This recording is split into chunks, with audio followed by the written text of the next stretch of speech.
मुझको लगा कि जो पूरे राष्ट्र के पिता हैं गांधी जी ने काम किया है, तो मैं तो कोई अपराध नहीं किया हूँ। गांधी जी हमसे ज़्यादा समय जेल में रहे हैं। तो एक सर ऊर्जा मिली और जब भी सर मैं बैठता था, यदि ये बात सार्वजनिक गवर्नमेंट कर सके तो करे। सारे कैदी, ज़्यादातर कैदी मेरे पास आके बैठ जाते थे, बात करते थे, भैया मुझको इस मामले में फँसाया गया है, मेरी आवाज़ को आप उठाइएगा। दरोगा मुझसे 50,000 रुपए माँगा, मैं नहीं दे पाया, तो मुझको भेज दिया। विधायक ने फ़ोन कर दिया, बोला कि यादव बनाम ब्राह्मण का ये मामला नहीं चलेगा, यादव को जेल में भेजो। ऐसी-ऐसी बातें कैदियों ने बताया। एक कैदी तो सर 2 हत्या करके आया था, 2 साल से उसको जूझाया जा रहा था एक ज़मीन के मामले में। वो बेचारा पीड़ित हो गया, सबसे अंत में कोई रास्ता नहीं दिखाया तो उसने कत्ल कर दिया और रो रहा था कैदी मेरे सामने। बोला कि अगर ये गवर्नमेंट सही कर दी होती, राजस्व विभाग सही कर दिया होता तो मैं हत्या नहीं करता। अब अफ़सोस हो रहा है, लेकिन अब तो मैं कातिल बन गया, मेरे बच्चों का क्या होगा?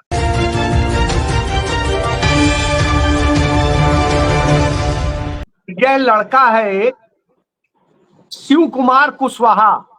जी जी। इसे पुलिस ने गिरफ्तार किया एक पोस्ट लिखने के कारण, सही बात लिखने के कारण। उसने जेल से छूट के आकर के लिखा, मैं जेल गया था एक पोस्ट लिखने के लिए, लेकिन लौट कर आया हूं सैकड़ों बेगुनाहों की चीखें लेकर। और उसने जब के लिए, मैं कुशीनगर जिले में स्थानीय स्तर पर रिपोर्टिंग करता हूं, बीती रात में एक अपराधी बना दिया गया। मेरा कसूर सिर्फ इतना था कि मैंने बहड़ा गांव की बदहाली, भ्रष्टाचार और जनप्रतिनिधियों की संवेदनहीनता के खिलाफ एक पोस्ट लिखी थी, जहां पर मेरे खिलाफ इस तरह से करके एफआईआर दर्ज करा दी गई। जेल बिना नोटिस के, बिना उसके रात को पुलिस उठा ले गई और जेल भेज दिया। आईटी एक्ट से लेके सब लगा दिया। उद्देश्य था डराना, चुप कराना, सबक सिखाना। 4 दिन जेल में, लेकिन वो मेरे जीवन के सबसे बड़े विश्वविद्यालय बन गए।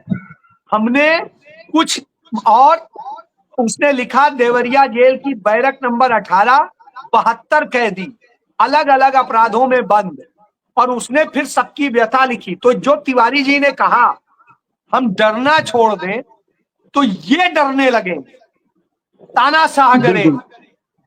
और यदि हम करेंगे कि अरे मैं मर जाऊंगा, मेरा ये हो जाएगा, मेरा वो हो जाएगा, तो डरते रहिए। मेरा, आपको पता है, मेरा बंगला छीन लिया। मैंने कहा कोई बात नहीं, ये पकड़ो। उन्होंने कहा नौकरी छीनेंगे, नौकरी छीनी, एक बार छीनी, 2 बार छीनी, 3 बार छीनी। मैंने कहा ले जाओ, अब नौकरी नहीं करूं, अब मैं अपने ज्ञान की खाऊंगा। और उसके बाद अब आप बताओ मेरा क्या ले जाओ? ले जाओ, तुम्हारी जो इच्छा है। जेल ले जाओगे, जेल ले जाओगे, एक सुविधा तो मिलती है, कागज और पेन। बैठ के वहीं, रोज वहीं पे बैठ के लिखूंगा और रोज जेल की उसको दूंगा, किताब बार दीजिए।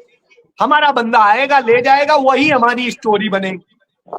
और इसी बहाने हम भी किताब लिख डालेंगे नेहरू जी की तरह एक आध। डॉक्टर खली साहब, जिस तरीके से ये जो भी लोग बेबाक तरीके से बातों को रख रहे हैं, उनके ऊपर आघात दर आघात हो रहा है, तो आप इसको आगे, आप इसको क्या देखते हैं? क्या ये लोग जिस तरीके से आवाज दबाने की कोशिश कर रहे हैं, क्या आवाज दब पा रही है? ये लोग दबा पा रहे हैं? सलीम साहब।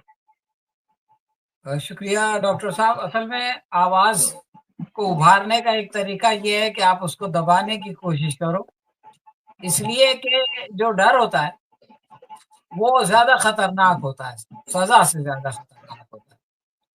अगर आप किसी को डराते रहो कि साहब हम आपका चैनल बंद कर देंगे, तो इंसान सोचने लगता है कि यार पता नहीं क्या हो जाएगा, मैं इतने लोगों तक पहुंच रहा हूँ, ये रुक जाएगा वगैरह वगैरह। लेकिन जब आप उसको बंद ही कर दो तो उसके दिल से डर निकल जाता है कि ठीक है भैया, आप जो करना है कर लो, अब हमको जो करना है करेंगे।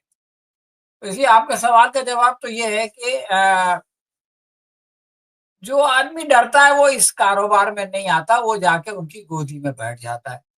तो शिव कुमार साहब चूंकि उनकी गोदी में नहीं बैठे हैं, ये खुद इस बात का सबूत है कि वो डरते नहीं। और आपने जो ये बर वक्त प्रोग्राम रखा है, तो मुझको नवाज देवबंदी का एक बंद याद आ रहा है। और मैं समझता हूं कि हर एक को अपनी जिम्मेदारी को महसूस करना चाहिए, और अगर हम नहीं महसूस करेंगे तो फिर ये कि ये हम सबके लिए मुश्किल वाला है।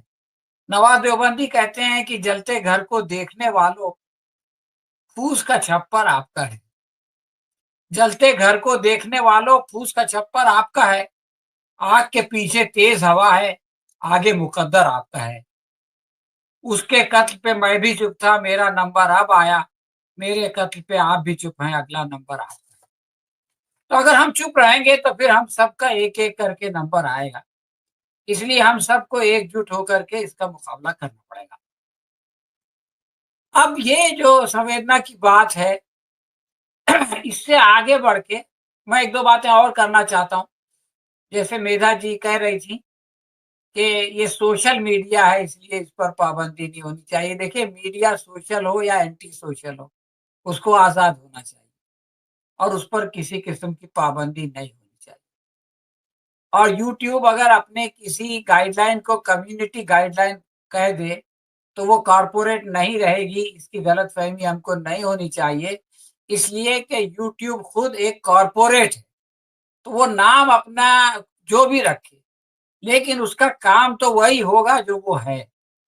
तो इसलिए वो बात बहरहाल जो मिश्रा जी ने कही कि उनका सबसे ज़्यादा कारोबार भारत में होता है, ये चीज़ किसी भी कारोबारी को चिंता में डाल सकती है।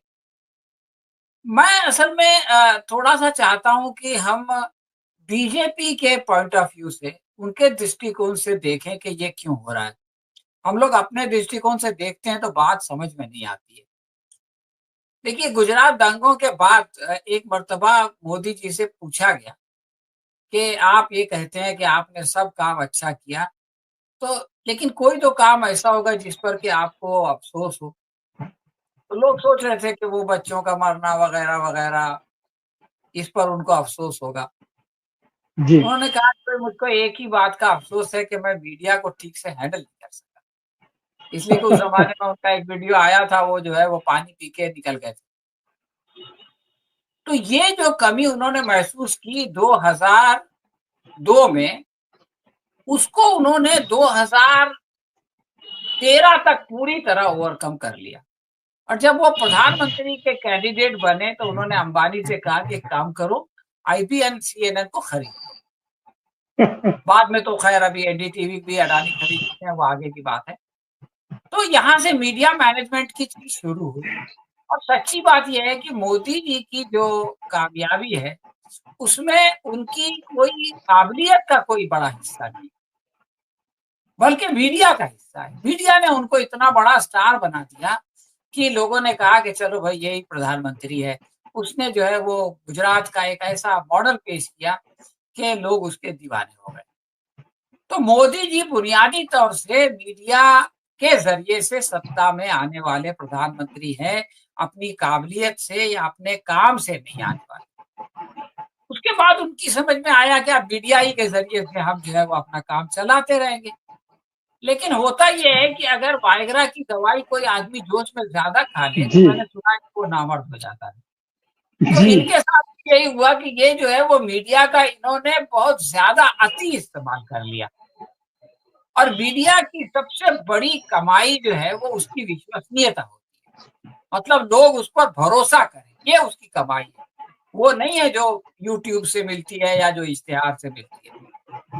तो इन्होंने इतना ज़्यादा झूठ बोला या बुलवाया उस मीडिया से, गोदी मीडिया से, कि उसकी विश्वसनीयता बिल्कुल शून्य हो गई और उसको जी। प्रोटेक्शन दिया। इसकी सबसे बड़ी मिसाल हमारे बम्बई के अर्नब गोस्वामी है। अर्नब गोस्वामी ने इतनी ऊट-पटांग बातें कही, उसके ऊपर कोई मुकदमा नहीं हुआ। आखिर एक आर्किटेक्ट ने खुदकशी कर दी। उसका मुकदमा भी जो है उसको ज़मानत देने के लिए रात को 8 बजे सुप्रीम कोर्ट खुला और उसको ज़मानत दी गई। तो इस तरह इन लोगों को ये लगा कि ये सरकार जो है हमको हम जो भी कर लें, तो ये हमारे साथ रहेगी। और इसी का नतीजा ये है कि हमारे टेलीविज़न चैनल्स ने लाहौर, इस्लामाबाद, कराची सब फ़तेह कर लिया और सरकार को कहना पड़ा कि भई इतना झूठ मत बोलो, ये तो हमसे भी नहीं जी बनेगा। सर। तो मैं ये कह रहा हूँ कि आजकल जो गोदी मीडिया है, मैं नहीं कहता कि लोग उसको नहीं देखते। लोग गोदी मीडिया को देखते हैं लेकिन मनोरंजन के लिए देखते हैं। जी सर। इसलिए कि मनोरंजन भी इंसान की एक ज़रूरत है। हम लोग सास भी कभी बहू थी देखते थे और भी बहुत सारे चैनल देखते थे। तो गोदी मीडिया में जो मुर्गों की लड़ाई होती है वो इसीलिए देखी जाती है। लेकिन खबरों के लिए और अच्छे डिस्कशन के लिए, अच्छी चर्चा के लिए लोग सोशल मीडिया को देखते हैं।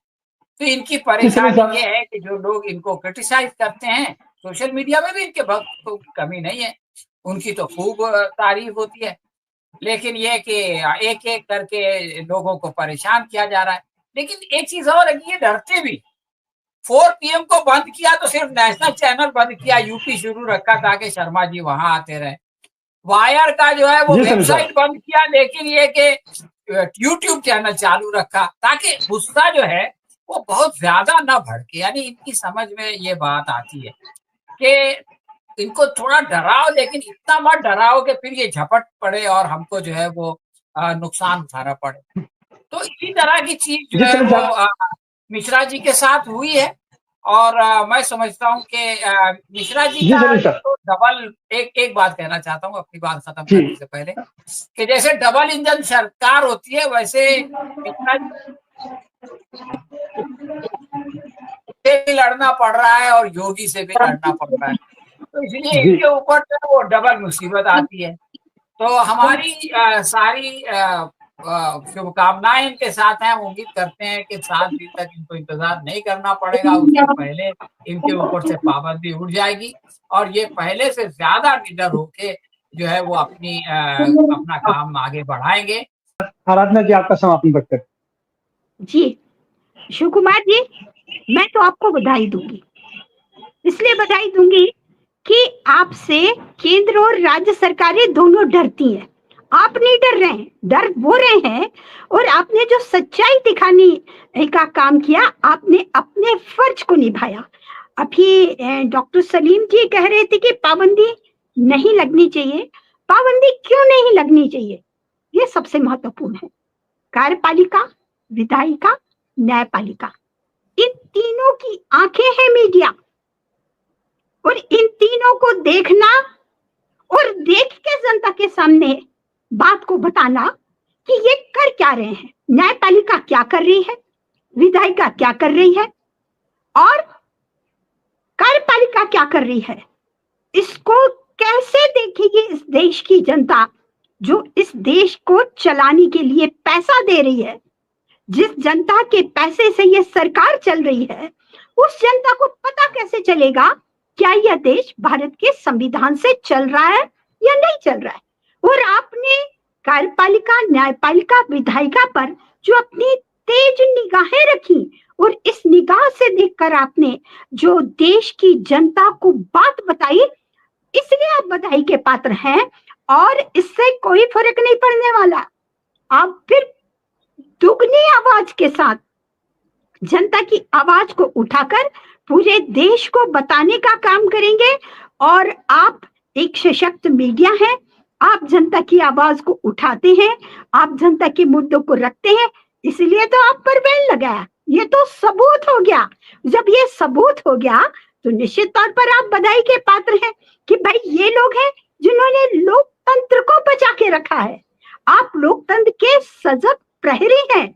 और ये लोग जो देशद्रोही हैं वह इस बात से घबरा रहे हैं क्योंकि इनका इलेक्ट्रॉनिक मीडिया, इनका जो गोदी मीडिया है वो इनके इशारों पर नाच रहा है। और आप किसी के इशारों पर नाचने वाले नहीं हैं। आप इस देश को भारत के संविधान के मुताबिक चले, ये बताने का काम आप कर रहे हैं। आपने टंकी की बात बताई, किसके पैसों से टंकी बनी? प्रधानमंत्री जी, आपका पैसा लगा?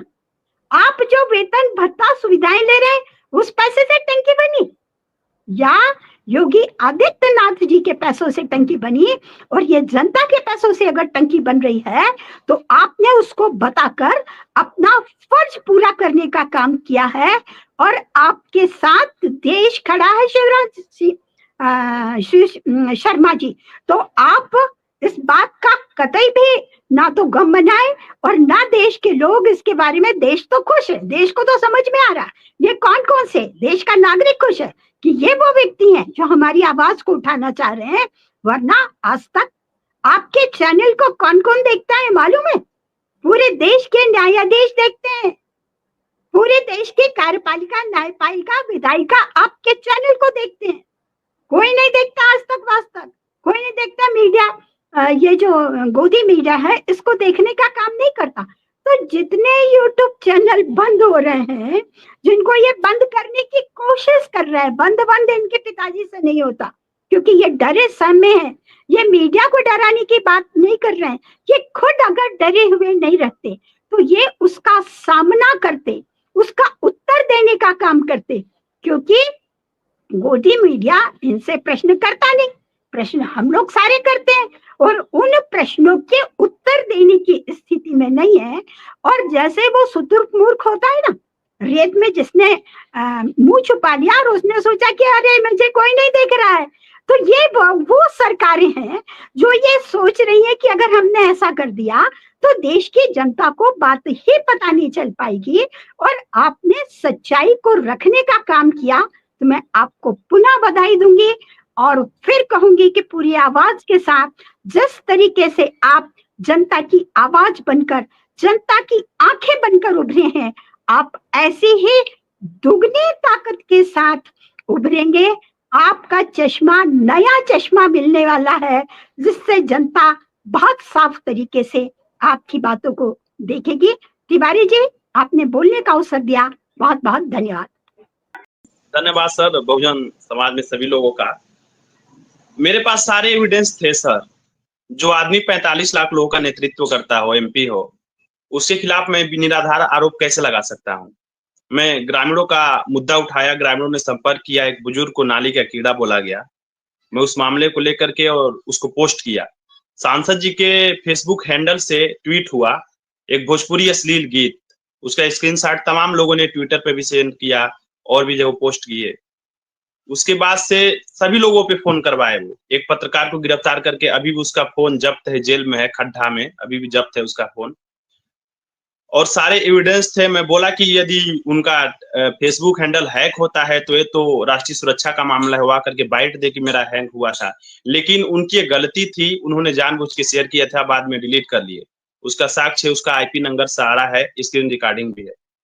लेकिन जब उनको लगा वायरल हो रहा है, सब लोग आवाज उठा रहे हैं, तो रात को 2 4 व्हीलर गाड़ियां, 2 पुलिस वालों की गाड़ियां, थाना प्रभारी, महिला पुलिस, सब लोग आते हैं। और थोड़ा सा शिव कुमार जी, थोड़ा और जानना चाहते हैं, थोड़ा सांसद जी का नाम भी बता दीजिए भाई। इतने महान सांसद हैं, विजय कुमार दुबे नाम है उनका। वो कुशीनगर जिले के इस बार दूसरी बार चुनाव जीत चुके हैं। विजय कुमार दुबे भाजपा से हैं। अच्छा। और आए दिन ऐसा तमाम पोस्ट वो करते रहते हैं। एक बार उन्होंने एक अश्लील पोस्ट एक ग्रुप में किया था जिसमें अधिकारी लेवल के लोग थे, तो सारी महिला अधिकारी एडीओ लेवल की लोग थी, तो एग्जिट हो गई उससे। और जनता कारों पे भी लगता है कि थोड़ा मादक पदार्थों का सेवन भी करते हैं। उनकी वार्ता को यदि लोग सुनेंगे तो ऐसा लगता है। तो उन्होंने अपने वर्चस्व को स्थापित करने के लिए, अपने पावर का यूज करने के लिए रात को पुलिस भेज दी, सांसद विजय कुमार दुबे ने। और पुलिस मेरे घर में आई बिना किसी नोटिस के। मैं वो लाइव भी गया था, मैं अपने फेसबुक पेज पे मैं बोला प्रभारी जी से कोई नोटिस दिखाइए, कुछ दिखाइए। तो उन्होंने कहा नहीं कोई नोटिस नहीं, मैं बस बात करूंगा आपसे। और शटर को खोला गया, घर में से मुझको उठा लिया गया 12:28 पे। थाने ले गए, वहां उन्होंने कहा कि आपके ऊपर 151 का धारा लगाया जा रहा है, शाम तक छूट जाएंगे तहसील से। मैं रात भर सर बैठा रहा मच्छरों में। थाने की स्थिति इतनी खराब है देश की कि मैं क्या बताऊं। छोटे थाने पे बाथरूम वगैरह बिल्कुल सड़ा हुआ है। मैं कई दफा गया, और वहीं बगल में कैदियों को बैठाया जाता है, पानी वगैरह की वैसी सुविधाएं नहीं है। इवन हमको 10-12 घंटे रखा गया। सुबह में 11 बजे गया तो कैदियों को भोजन भी नहीं मिला। 4 और नौजवान थे। मैं बोला खाना तो दीजिए, तो इस छोटे बोले कि खाना तुम लोग का बना ही नहीं। मैं बोला जो गिरफ्तार करके लाया उसको तो बताना चाहिए ना, मैं कहाँ खाना खाऊंगा, किसी से मिलने नहीं दे रहे हैं। तो बोले तो गलती हो गया, कल मिलेगा। जबकि शाम को इस तरह हमको एसडीएम कोर्ट में हाजिर होना पड़ा संडे को। सब लोग यही कह रहे हैं सारे अधिकारी की सांसद का दबाव है जिसकी वजह से आपके खिलाफ कार्रवाई करना पड़ रहा है। मैं बोला मैं एक नौजवान हूँ, मेरा काम है इसको करना। आप लोग सामंतवादी सोच लिए हुए हैं, नाली का कीड़ा बोल रहे हैं, लोग गलत कर रहे हैं। और मैं पूछ दिया कि लोकतंत्र की मर्यादा यही है कि एक सांसद अपने हैंडल से भोजपुरी गाने का प्रमोशन कर रहे हैं और जनता का दुख नहीं दिखाई दे रहा है। हमारे कुशीनगर में इतना मास पुअर्टी है, इस पे नहीं बोलते हैं। जो माइग्रेंट्स है वो दूसरे देशों में, दूसरे शहरों में कमाने जा रहे हैं, सांसद जी नहीं बोल रहे हैं। जो ग्राम प्रधान सुरेश है वो लोगों को नाली का कीड़ा बोला। तो ये सारा प्रकरण हुआ तो उनको बुरा लग गया कि ऐसी बातें कैसे लिख दी। और उन्होंने फिर एसडीएम को फोन किया। शाम को मैं छूटने वाला था, लेकिन एसडीएम को दबाव दिया गया। एसडीएम हमको तुरंत, मुझको लगा कि जो पूरे राष्ट्र के पिता हैं गांधी जी ने काम किया है, तो मैं तो कोई अपराध नहीं किया हूँ, गांधी जी हमसे ज्यादा समय जेल में रहे हैं। तो एक सर ऊर्जा मिली, और जब भी सर मैं बैठता था, यदि ये बात सार्वजनिक गवर्नमेंट कर सके तो करे। सारे कैदी, ज्यादातर कैदी मेरे पास आके बैठ जाते थे, बात करते थे, भैया मुझको इस मामले में फंसाया गया है, मेरी आवाज को आप उठाइएगा। दरोगा मुझसे 50,000 रुपए मांगा, मैं नहीं दे पाया तो मुझको भेज दिया। विधायक ने फोन कर दिया, बोला कि यादव बनाम ब्राह्मण का यह मामला नहीं चलेगा, यादव को जेल में भेजो। ऐसी ऐसी बातें कैदियों ने बताया। एक कैदी तो सर 2 हत्या करके आया था, 2 साल से उसको जूझाया जा रहा था एक जमीन के मामले में। वो बेचारा पीड़ित हो गया, सबसे अंत में कोई रास्ता नहीं दिखाया तो उसने कत्ल कर दिया, और रो रहा था कैदी मेरे सामने। बोला कि अगर एक गवर्नमेंट सही कर दी होती, राजस्व विभाग सही कर दिया होता तो मैं हत्या नहीं करता। अब अफसोस हो रहा है, लेकिन अब तो मैं कातिल बन गया, मेरे बच्चों का क्या होगा। जेल भेज दिए, देवरिया जेल। किसी के ऊपर अपनी विचारधारा या अपना काम थोपने की कोशिश नहीं करूंगा। जो भी काम मुझको मिला मैं करता था। जेल में जो लेवल का जो मिला, झाड़ू लगाना हो, पोछा लगाना हो, तो ये चीजें मैं करता था। किसी के ऊपर अपना वो चीजें नहीं थोपने की कोशिश करूंगा। आप जेलों में जाइए, जानिए कितने बेगुनाह लोग हैं, जेल का नियम कानून क्या है, कैसे बाहर आप स्वतंत्र रहते हैं और जेलों में कैसे परतंत्र रहते हैं। आपका बैरक खोला जाता है, घूमने दिया जाता है, आपका जो डिपार्टमेंट है उतना है दूर पे। तो ये भय खत्म कर दिया जाए। जेल एक अच्छी जगह हो सकती है यदि आप वहां संतुलन बना लेते हैं तो। लोगों से मिलना, शिव कुमार जी, आप अपील आप क्या करना चाहेंगे खुशीनगर की जनता से, यूपी की जनता से आप क्या अपील करना चाहेंगे? मैं कुशीनगर के नागरिकों से ये अपील करना चाहूंगा, जो भी 40-45 लाख की पॉपुलेशन है, कि आप लोग पहले बात की अपने जो हक और अधिकार हैं आपके के खिलाफ अगर शोषण हो रहा है तो उसको सवाल उठाइए। जेल का भय बिल्कुल त्याग दीजिए। जो जनप्रतिनिधि हैं, जो अधिकारी हैं, वो आपकी सेवा के लिए हैं, इनसे डरिए मत, बिल्कुल डरने की जरूरत नहीं है। घूस यदि मांगते हैं, कमीशन से यदि मांगते हैं, तमाम लड़के सर इसीलिए जेलों में बंद हैं कि वो कमीशन नहीं दे पाए, पैसा नहीं दे पाए। कुछ लोग पैसा देने के बावजूद भी जेलों में हैं, तो पैसा वैसा देना बंद करिए। बोलिए कि जो 25,000 रुपए लेके आप हमको जेल नहीं भेजेंगे तो मैं 25,000 रुपए नहीं दूंगा, मैं जेल जाने को तैयार हूँ, आप भेजिए हमको। तभी जाके आप असलियत को जानेंगे।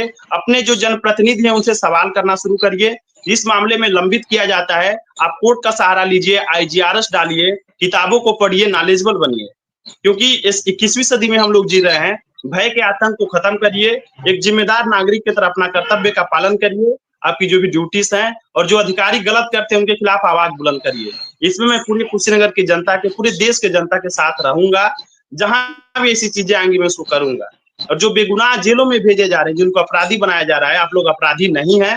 आपको एक व्यवस्था के तहत पीढ़ी दर पीढ़ी गरीबी में रखा जा रहा है, आपको सताया जा रहा है। इस भय को त्याग दीजिए। आप लोग ही सब कुछ है।